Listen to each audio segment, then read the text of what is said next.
우리 이번 주에 이제 역대상을 읽게 되겠는데요. 역대기를 좀 읽어보시면 열왕기서를 읽는 거하고 느낌이 비슷합니다. 왜냐하면 또 한 번 반복하는 느낌이 있습니다. 근데 자세히 읽어보면 역대기하고 열왕기는 다릅니다. 뭐가 다르냐 하면 열왕기는 북이스라엘 남유다 역사를 합해서 기록한 겁니다.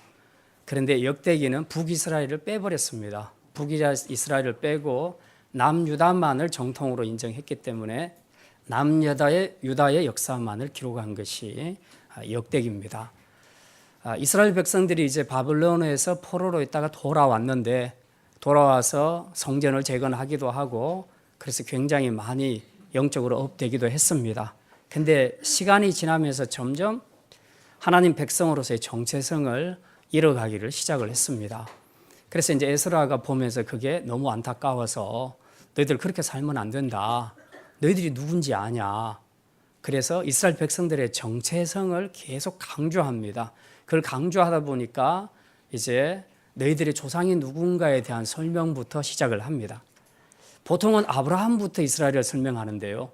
그런데 여기 역대기 1장부터 보면 아브라함이 아니고 아담부터 설명을 하고 있습니다. 처음부터 하나님의 구원 계획 안에 너희들이 있었다 하는 것을 강조하기 위해서 아담부터 족보를 설명을 하고 그 뒤에 계속 내려가면서 이스라엘의 12지파에 대한 그런 족보를 쭉 설명을 해 나가고 있습니다. 이게 어디까지 가냐 하면 역대상 1장부터 9장까지 굉장히 긴 장을 읽어보면 아마 한 거의 500명 정도 이름이 나오지 않을까, 조상의 이름이. 그래서 1장부터 9장까지 읽다 보면 이제 시험에 들 수가 있습니다. 왜냐하면 계속 사람 이름만 읽어야 되니까 굉장히 힘듭니다.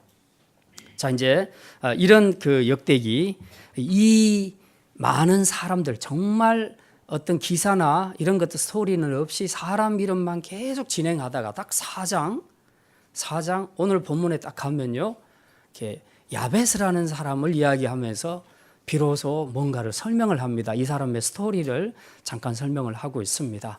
그래서 잠깐이지만은 굉장히 읽고 싶다는 생각이 드는 부분들이 바로 이 야벳에 관한 이야기입니다.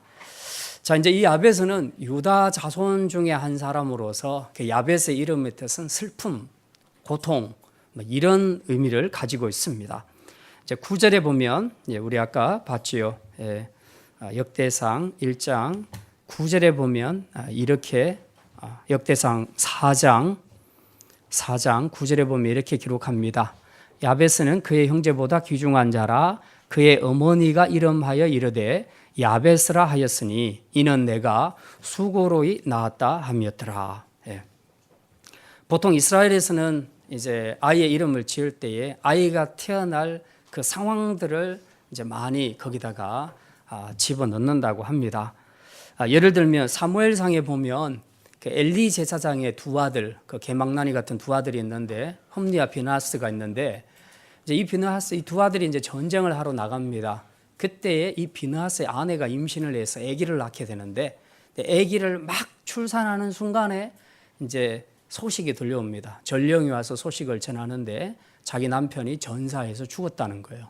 그리고 여호와의 법궤, 여호와의 언약궤는 뺏겼다는 거예요. 아주 그 비보를 들으면서 여자가 아기를 낳으면서 죽습니다. 죽기 전에 그 아들 이름을 지어주죠. 뭐라고 하는지 아십니까 혹시? 우리 조만간에 성경 퀴즈 대회를 한번 할 겁니다. 이가봇이라고 그렇게 이름을 짓습니다. 그리고 그 뒤에 설명을 이렇게 붙이죠. 이스라엘에서 하나님의 영광이 떠났다. 이스라엘에서 하나님의 영광이 떠났다 하는 의미를 가진 이가봇이라고 이름을 짓게 됩니다. 그러니까 그때 상황을 그대로 아이 이름에다가 적용을 시키는 거죠. 우리가 잘 아는 야곱의 아내가 4명 있는데 가장 사랑했던 아내가 누구죠? 라헬입니다. 라헬이 죽을 때 누구를 낳다가 죽어요? 베냐민을 낳다가 죽습니다. 라헬이 두 번째 아기를 낳는데 아무튼 난산이었어요. 그래서 죽게 됩니다. 죽기 전에 라헬이 그 아이 이름을 베냐민이라고 짓지 않고 혹시 아십니까? 베논이라고 이름을 짓습니다. 베논이라는 것도 역시 슬픔, 이런 뜻을 가지고 있습니다. 지금 상황이 너무 슬픈 거예요. 사랑하는 남편도 두고 떠나야 되고 지금 이 예쁜 아들도 낳기는 낳는데 자기가 떠나야 되니까 너무 상황이 슬픈 거죠. 그래서 아이 이름을 슬픔이라고 베논이라고 이름을 지었습니다. 그랬더니 야곱이 그 자리에서 바로 이름을 바꿔버립니다. 뭘로? 베냐민으로. 베냐민은 뜻이 오른손의 아들이다 하는 그런 의미를 가지고 있습니다. 그래서 이제 이스라엘에서는 그 이름을 지을 때에 이렇게 상황을 많이 접목시켜서 이름을 짓는 그런 경우들이 많습니다.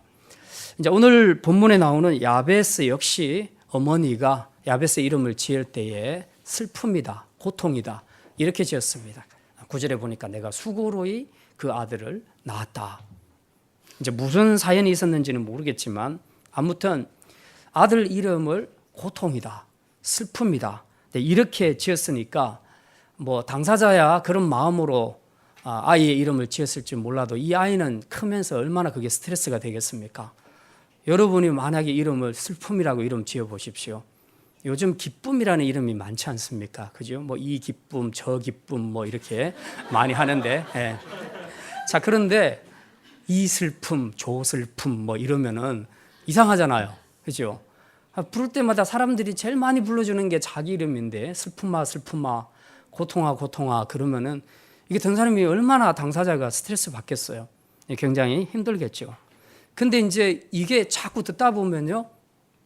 자기 정서에 굉장히 큰 영향을 줄 수가 있습니다. 이게 심리학적으로 보면. 그래서 그것에 매몰이 되면 나중에 이 슬픔과 고통이 자기 인생의 운명인 것처럼 그렇게 엮어질 수도 있다는 거죠. 그래서 이제 굉장히 부모들이 아이들의 이름을 지을 때 조심을 해야 됩니다. 어쨌든 이제 야베스는 보니까 슬픔이다, 고통이라는 이름을 어머니가 그렇게 지어줬습니다. 근데 나중에 보면 이 아들이 굉장히 존귀한 자로 그렇게 평가를 받게 됩니다. 9절에 보면요. 9절을 우리 같이 한번 앞에만 읽겠습니다. 야베스는 그의 형제보다 귀중한 자라. 이거까지요. 야베스는 그의 형제보다 귀중한 자라. 이건 결론 이야기입니다. 전부터 귀중한 자가 아니라 처음에는 안 귀중했어요. 어머니가 야베스를 슬픔, 고통 이런 아들로 이름을 지었는데 나중에 이 아들이 정말 형제보다 더 귀중한 자가 되었다. 이제 이렇게 성경이 말하고 있습니다. 자, 그러면 어떻게 이런 슬픔, 고통 이런 운명을 가지고 살아야 할 야베스의 인생이 그 형제들보다 더 존귀한 자로 소중한 자로 여김을 받을 수 있었을까? 그것은 바로 야베스의 기도 때문입니다. 이제 우리 요즘 야베스의 기도라는 노래 많이 있잖아요. 있는데 야베스의 기도 때문에 그렇게 되었습니다. 그래서 오늘은 도대체 야베스가 어떻게 기도를 했는데 이렇게 운명이 바뀌어질 수 있을까? 오늘 그 말씀에 대해서 함께 생각을 하려고 합니다. 오늘 두 가지 말씀 생각합니다. 첫째는 야베스는 지경을 넓혀달라고 기도했습니다. 한번 따라합시다. 지경을 넓혀주십시오. 오늘 성경에는 지역을 넓히시고 10절에 보면 10절 우리 지역을 넓히시고까지만 읽겠습니다.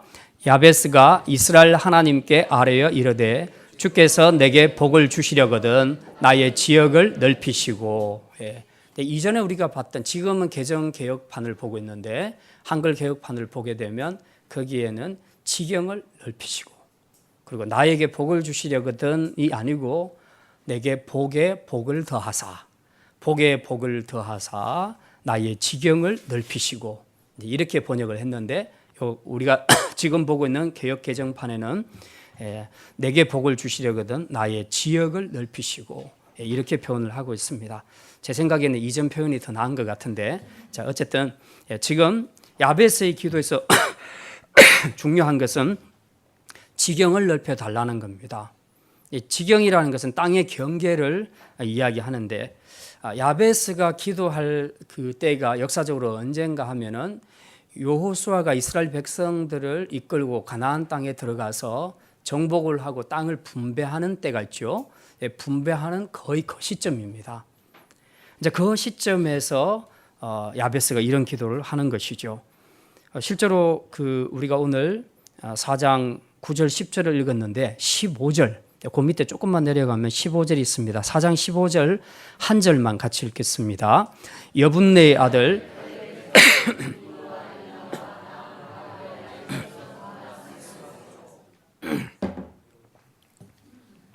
자, 여기 보면은 같은 동시대에 살았던 갈렙의 이야기가 잠깐 나옵니다. 이제 더 자세한 내용은 아까 읽었던 우리 여호수아 14장에 보면 그 내용이 잘 나와 있죠. 자, 갈렙을 보면요. 갈렙은 85세 나이에도 불구하고 나는 아낙 자손을 쫓아낼 수 있다. 그러니 이 헤브론 산지, 이 산지를 내게 주십시오. 내게 달라라고 그렇게 강력하게 요청했던 믿음의 대장부였습니다. 갈렙이 이렇게 요청한 것은 뭐 요즘 말로 좀 부동산에 탐이 나서 나 이 땅 좀 더 달라고 그렇게 얘기하는 것이 아니라는 겁니다. 갈렙이 그 땅, 그 산지를 요구했던 것은 이건 하나님이 약속하신 땅이다. 그런데 아직까지 적군들이 살고 있지 않냐? 아직까지 정복하지 못하지 않았느냐? 하나님의 비전, 하나님의 약속이 아직까지 성취가 되지 않았으니 내가 그 비전과 그 약속에 내가 들어가서 내가 그 적들을 다 쫓아낼 것이다. 내가 비록 나이가 85세지만 나 지금까지 잘 싸워왔고 하나님께서 함께 하셔서 지금까지 믿음으로 승리했다. 85세지만 지금도 할 수 있다. 그러니 저 땅 나에게 달라. 땅 달라는 얘기가 아니에요. 하나님의 비전이 있는 그 땅을 차지하고 있는 적군들을, 영적인 적들을 몰아내고 내가 하나님의 비전, 약속을 이루겠다 하는 지금 그 이야기입니다. 믿음의 열정 그리고 믿음의 비전을 강조하는 말이 바로 이 산지를 내게 주소서 하는 이제 그런 내용입니다. 자, 근데 오늘 본문에 보면 야베스의 기도에서도 보니까 이 지경을 넓혀주시고 나의 지경을 넓혀달라고 그렇게 기도하고 있습니다. 지금 야베스가 이 기도를 하고 있는 이 시점이 아까 말씀드린 대로 여호수아가 가나안 땅을 정복하고 이 땅을 분배하고 있는 시점이라 각 지파들마다 받은 땅들을 가지고 거기에다가 경계석을 놓고 그렇게 해서 텐트도 치고 그렇게 해서 여기까지가 우리 땅이다. 그래서 우리는 이 땅, 너희들은 저 땅, 이제 계속 이렇게 그 땅을 분배받는 그런 시점에서 야베스가 그 지경, 즉 땅의 경계를 설치하는 모습을 보면서 그 마음속에 그런 생각이 들어간 겁니다. 하나님, 나에게도 복을 주시려면 내 지경을 넓혀 주십시오. 내 지경을 넓혀 주십시오. 이 말은 역시 똑같은 비전 이루겠다는 겁니다. 갈렙처럼 나도 똑같은 비전 이루겠으니까 이거 주십시오. 그렇게 기도합니다. 지금 말로 바꾸면 이제 하나님, 나를 통해서 나에게 주신 축복을 통해서 내가 하나님의 영광을 위하여 하나님 나라를 위하여서 내가 열심히 이 비전 가지고 다른 사람들에게 선한 영향력을 끼치는 그런 사람이 되겠습니다. 그렇게 하려면 제 지경을 넓혀 주셔야 되겠습니다. 하나님 앞에 그렇게 기도하는 것이죠. 그래서 야베스의 기도 안에도 역시 갈렙의 기도처럼 하나님에 대한 비전이 같이 들어가 있는 것을 우리가 보게 됩니다. 그래서 우리가 기도할 때에 하나님의 비전 그리고 하나님의 영광과 하나님 나라의 비전을 붙잡고 기도하는 것은 굉장히 중요합니다. 가령 예를 들어서 사업하시는 분들이 사업을 위해서 기도할 때도 그냥 무조건 사업 잘 되게 해 주십시오. 나 좀 부자 되게 해 주십시오. 이렇게 기도하는 거 하고 하나님 내 지경을 넓혀 주십시오. 그래서 하나님이 나에게 주신 축복으로 내가 하나님의 영광을 위해서 하나님 나라를 위해서 세상에 소외된 이웃을 위해서 하나님이 보내신 이 땅의 열방의 모든 선교사들을 위해서 하나님 내가 이거 아낌없이 주님 앞에 드리고 그들을 위해서 사용하겠습니다 하는 이런 비전을 가지고 이 사업을 열어달라고 이 지경을 넓혀달라고 기도한다면 아까 전자 그냥 나 잘 살게 해주십시오. 부자 되게 해주십시오. 그러니 내 사업이 번창하게 해주십시오 하고 기도하는 것과 여러분이 하나님이라면 누구 소원을 들어주겠습니까? 그죠? 당연히 후자 기도를 들어주겠죠. 우리는 많은 경우에 하나님 비전 없이 그냥 자기가 부자 되는 것, 자기가 잘 사는 것, 근데 그것만을 위해서 기도를 하는 경우들이 너무 많다는 것입니다. 그런데 오늘 야베스는 이 지경을 넓혀달라고 하는 이 모든 축복이 정말 하나님의 영광과 하나님 나라의 비전을 가지고 기도했기 때문에 하나님 앞에서 응답을 받았다는 것입니다. 이제 우리 학생들이 적용할 때도 마찬가지입니다. 우리가 공부할 때 하나님, 내가 이번에 기말고사에서 성적 몇 등이 되게 해주십시오. 몇 점 받게 해주십시오. 그리고 나 대학교 이 학교에 들어가게 해주십시오. 여러분이 어떤 목표를 정해서 하나님 앞에 기도할 수는 있습니다.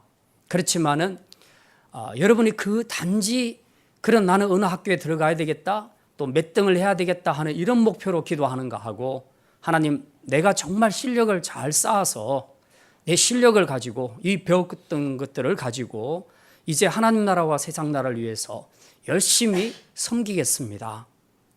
이 배움을 가지고 다른 사람들에게 많이 흘러가도록 그렇게 내가 하나님 앞에 쓰임받기를 원합니다. 그러려면 내가 실력을 쌓을 수 있도록, 좋은 결과를 가질 수 있도록 나의 지경을 넓혀주십시오.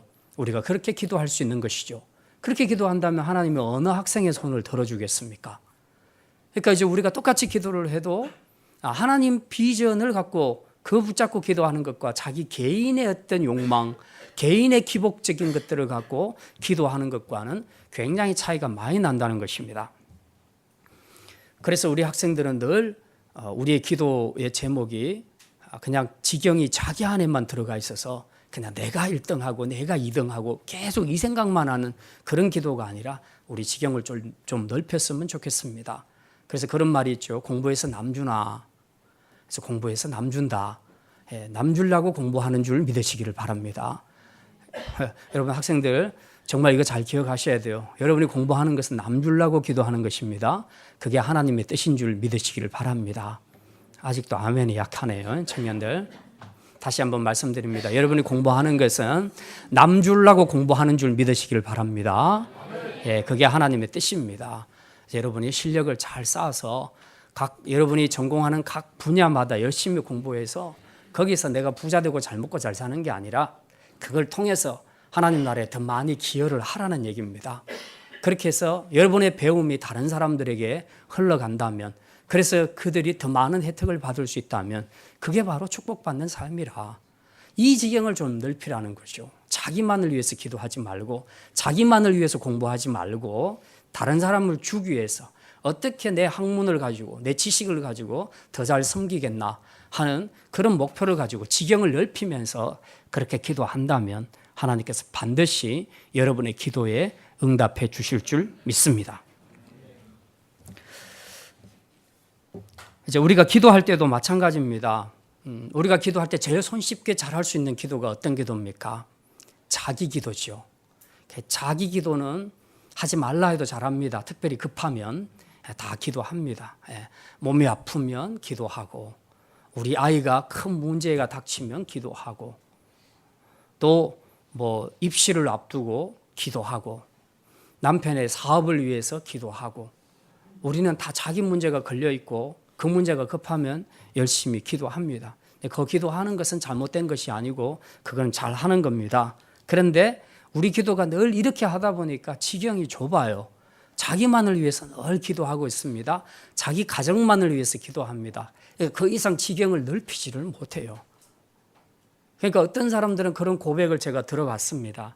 자기는 오랫동안 몇십 년 동안 교회를 다녔지만 한 번도 이 교회 밖의 사람들을 위해서 기도해 본 적이 없다는 거예요.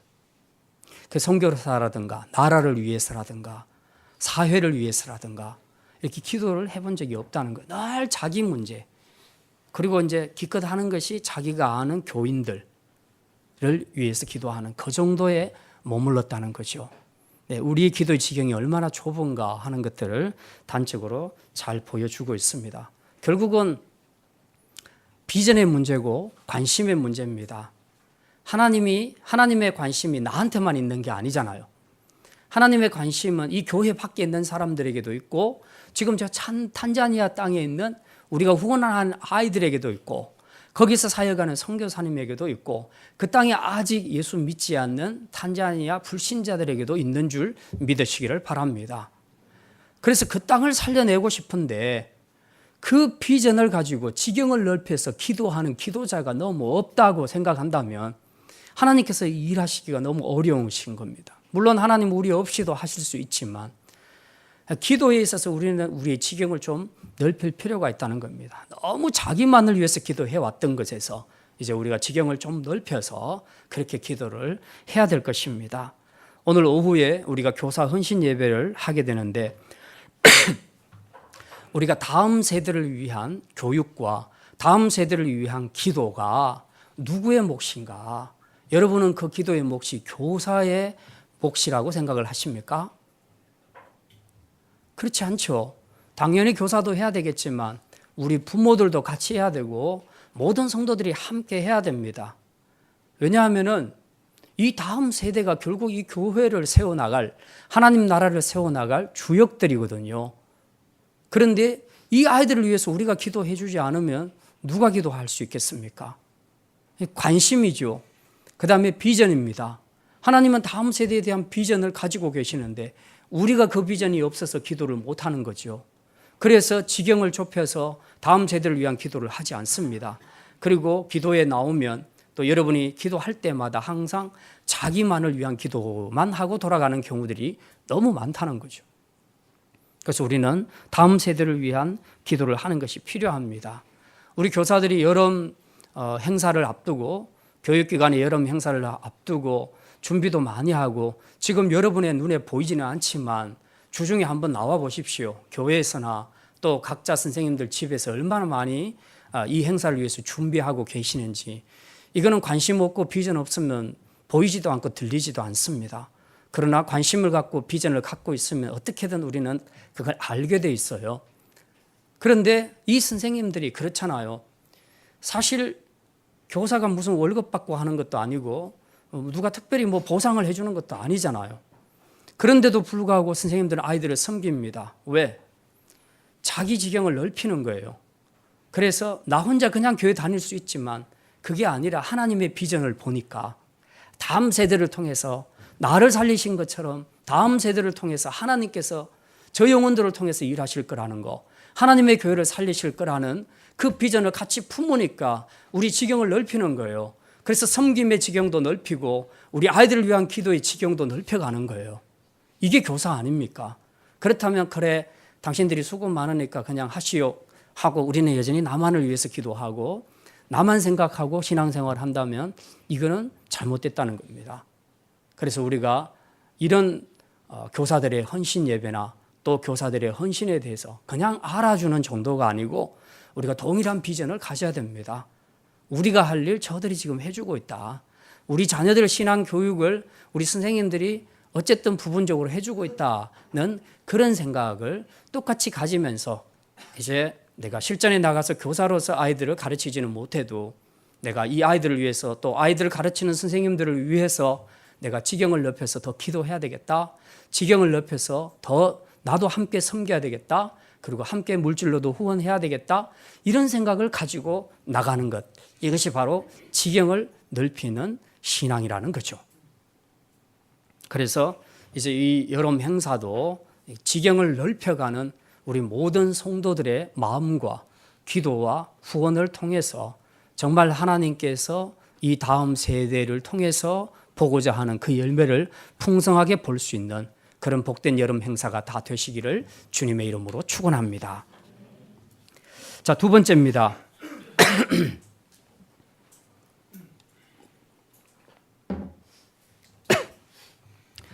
두 번째로 야베스의 기도는 슬픈 운명과 삶을 극복하도록 간절히 기도했습니다. 한번 따라합시다. 슬픈 운명과 삶을 극복하도록 간절히 기도했습니다.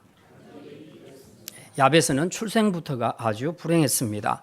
어머니가 야베스를 낳으면서 무슨 고통과 슬픔이 있었는지는 우리가 정확하게 알 수 없지만 아주 난산이었던지 아니면 낳을 당시에 집안에 감당치 못할 큰 어려움이 있었던 것 같습니다. 그러니까 오죽했으면 그 아이 이름을 슬픔이다, 고통이다 그렇게 지었겠습니까?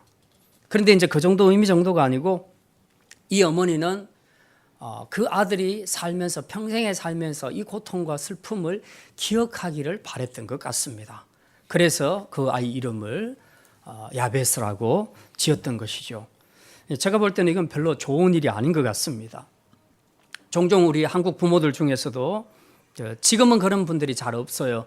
요즘 젊은 부모들은 아기를 낳으면 어쨌든지 예쁜 이름, 축복된 이름 이거 지으려고 굉장히 노력하잖아요. 예, 기도도 많이 하고 그렇게 하는데 우리 옛날 부모님들 중에서 지금 할머니, 할아버지 이제 그런 분들 중에서는 종종 그런 게 있었습니다. 보통 이제 아들을 귀하게 여기고 딸을 귀하게 여기지 않다 보니까 특히 딸이 나왔을 경우에 이름을 되는 대로 막 짓는 이제 그런 경우들이 많이 있습니다. 실제로 제가 아는 가정에 그 집에 아들이 귀해서 그래서 늘 결혼하면 아들이 낳기를 기다렸는데 딸이 나오고 셋째까지 딸이 나왔어요. 셋째까지 참았는데 도저히 안 되겠다.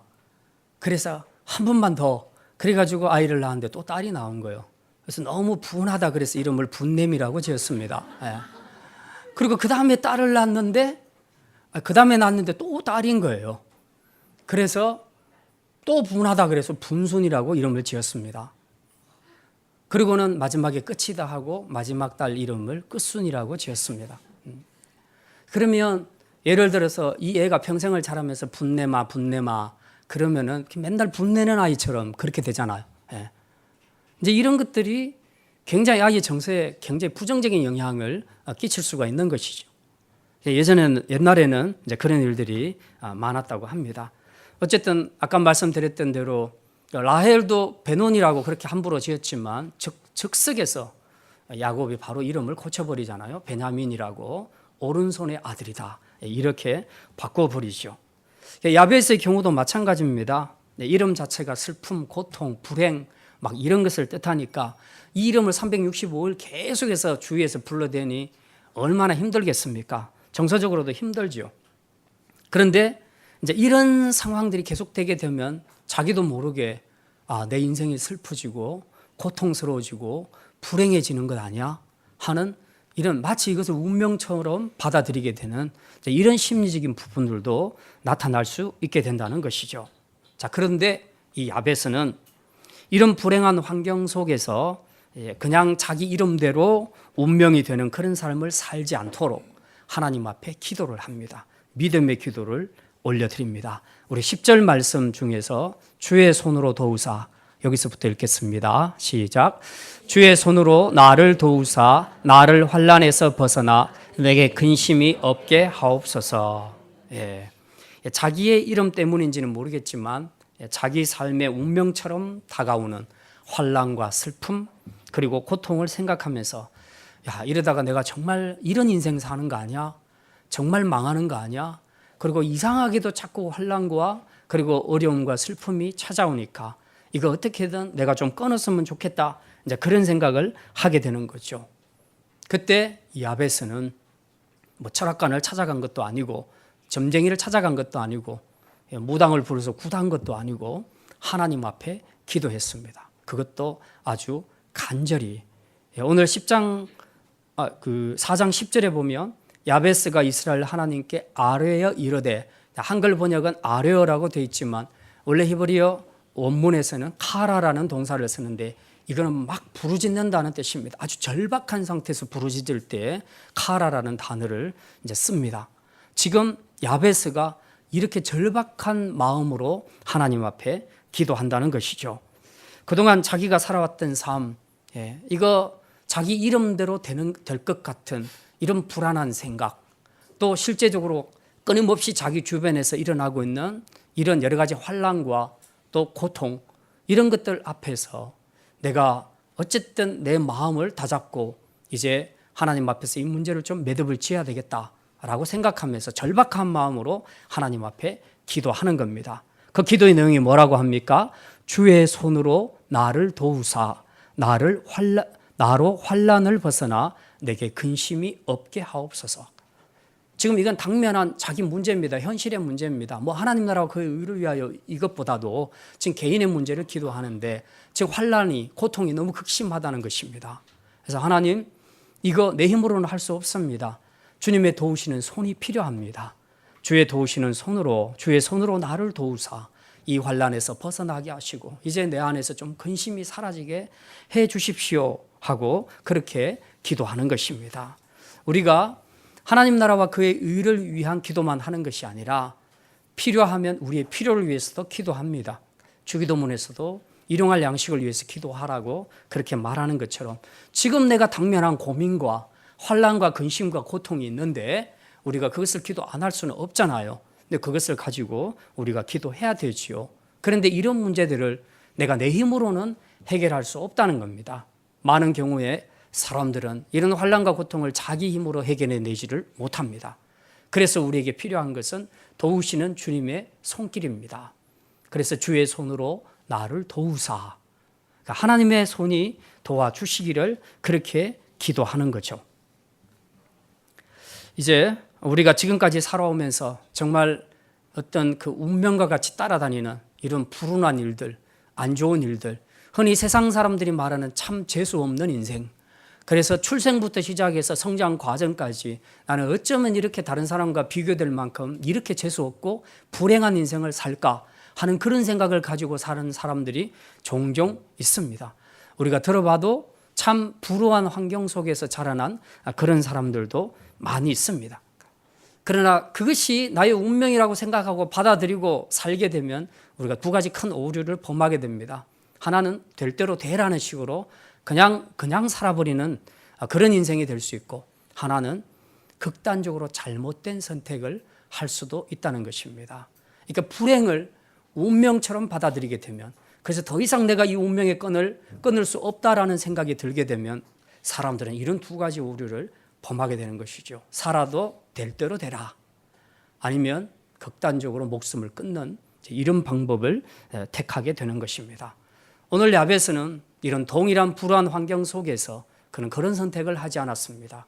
오히려 하나님 앞에 간절히 부르짖었습니다. 절박한 마음으로 하나님, 주의 손으로 나를 도우사 이 환난에서 나를 벗어나게 하시고 내게 근심이 없게 해 주십시오. 이건 정말 현실의 문제거든요. 그러니까 여러분에게 환난이 있습니까? 여러분의 마음에 근심이 있습니까? 염려와 불안이 있습니까? 이거 여러분의 의지를 해보니까 해결이 되던가요? 잘 안 되지요. 결국 방법은 하나밖에 없습니다. 우리가 아까 이 두 가지 오류를 범하지 않으려면 야베스처럼 기도의 자리에 나아가야 하는 것입니다.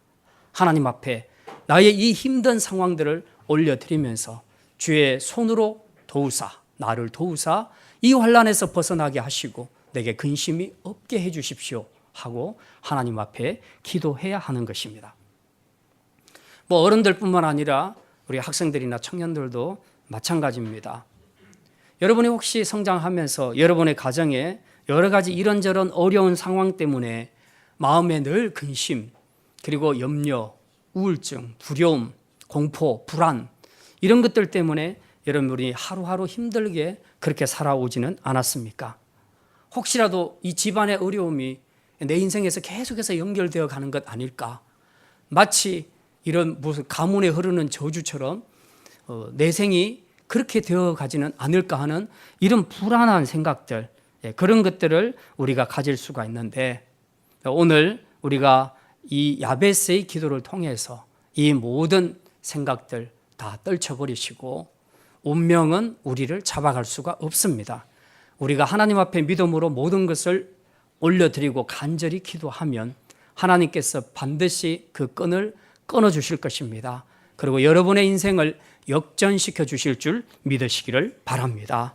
우리가 하나님 앞에 기도해야 될, 환난과 고통 중에서 하나님 앞에 기도해야 될 가장 간단한 기도의 표현이 오늘 본문에 기록된 그겁니다. 다시 한번 읽겠습니다. 주의 손으로, 시작. 주의 손으로 나를 도우사 나로 환난을 벗어나 내게 근심이 없게 하옵소서. 여기까지요. 여러분이 환난과 고통과 근심과 두려움과 불안 속에 있다면 오늘 야베스가 했던 이 기도의 내용 짧지만 그대로 가지고 와서 여러분이 기도하시기를 바랍니다.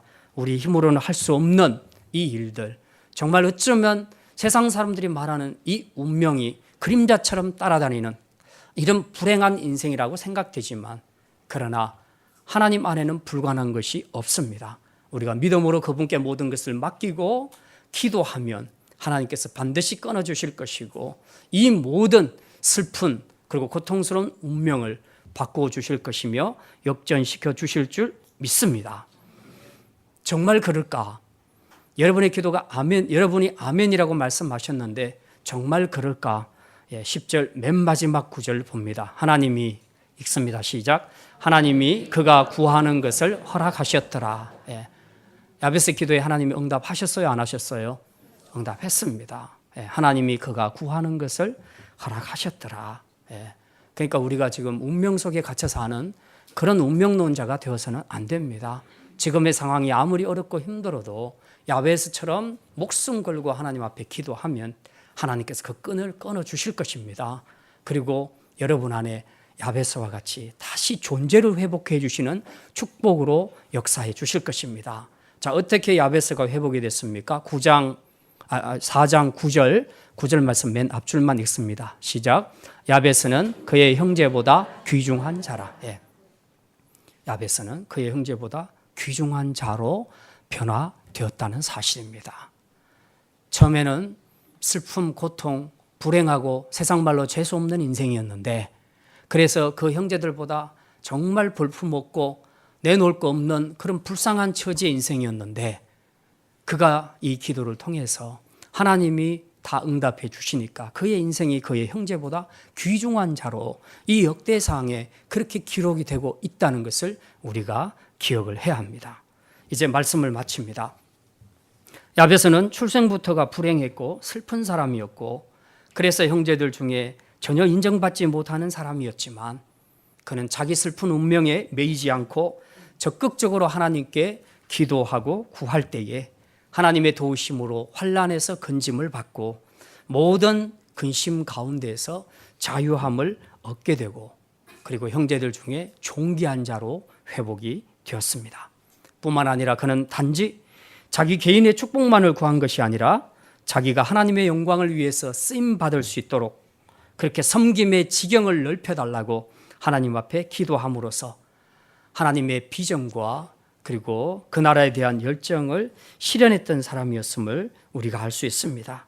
이제 바라기는 우리가 지금까지 어떤 삶을 살았든지 관계없이 이제부터라도 우리가 야베스처럼 정말 하나님의 도우심을 구하는 믿음의 기도를 통해서 여러분의 슬프고 고통스러운 삶과 운명을 극복하고 존귀한 자로 서는 인생이 되기를 바랍니다.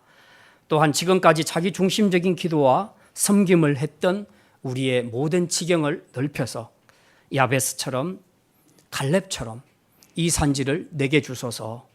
이제부터는 하나님 나라와 이웃과 다음 세대와 열방을 품고 기도하고 섬김으로써 하나님의 비전을 이루어 드리는 일에 귀한 축복의 통로로 서 갈 수 있는 복된 성도들이 다 되시기를 주님의 이름으로 축원합니다.